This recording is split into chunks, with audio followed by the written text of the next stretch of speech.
I have said that I love your characters and the whole series, and the last episode really, my heart almost jumped out of my chest from the last episode. Is really good. So I want to start with Brit.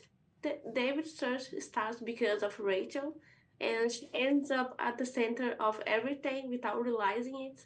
How does she process that at the end? Such a great question. First of all, thank you, and I hope you were able to put your heart back into your chest at Yes, the I end. did. Okay, good. Um, well, we did our job if that was the case. Rachel is at the beginning of this journey. She's a character who just can't ignore an uneasy feeling. She has this spidey sense that this might be her nephew. And she goes from being a person who's on the other side of the notebook, a journalist who's writing stories about other people, to then she's directly inside of one.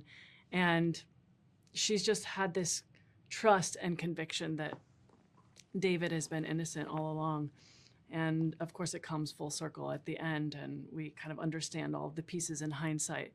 Um, but yeah, filming the end, I think it's really earned that they've all come together, and you see the bond of this family.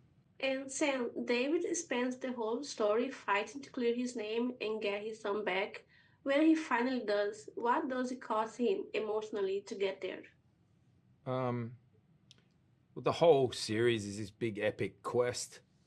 It just keeps twisting and turning the whole time. I think, but if he gets to his son, I think it's this idea that it can be a new beginning. I think that's how I always looked at it.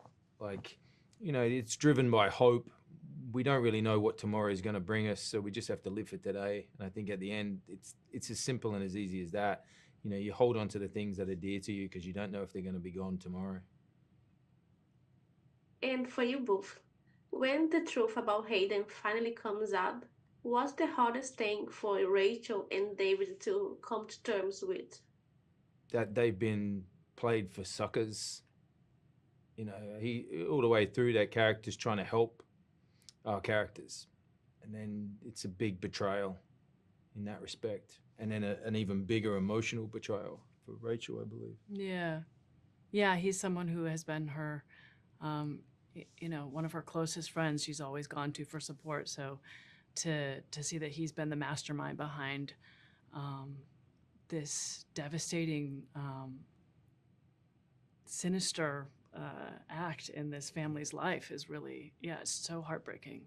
Yes, and after everything they go through to find Matthew, what actually remains between David and Rachel when it's over? Especially in the final moments in the last episode when they quietly hold hands. Yeah, I think you just said it. They quietly hold hands. That was something me and Britt talked about. That I'm glad it didn't kind of end in this big romantical gesture. You know Yeah. what I mean? That I think would have kind of undersold everything that we tried to build as actors. That there's a gentleness and a simplicity. Sometimes a power comes through a gentle and simple gesture. Yeah. That it's okay to be open ended. It's okay that we want to know where this relationship goes, and that's hope. Like that, we leave that in the audience's hands. I think that was important.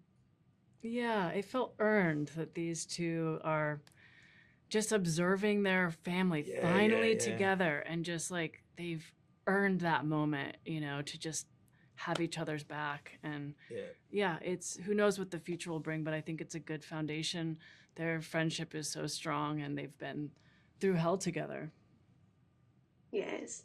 And at the end, David and Rachel have found a sense of purpose again, even if the past can be undone. What do you think each of them learning about themselves by that point? You it's not, I believe it's not necessarily about forgiving others, but you can learn to forgive yourself. Once you learn to forgive yourself, you're giving yourself a great gift. You're unburdening yourself of your own guilt and anxieties and grief, and that's going to allow you to move forward. And I think that's a simple lesson that these characters can learn. Yeah, I think that's really well Thank you. said. Yeah. Yes. Thank you so much, guys. Thank you. Thank you. Love talking to you. Thank you. See you.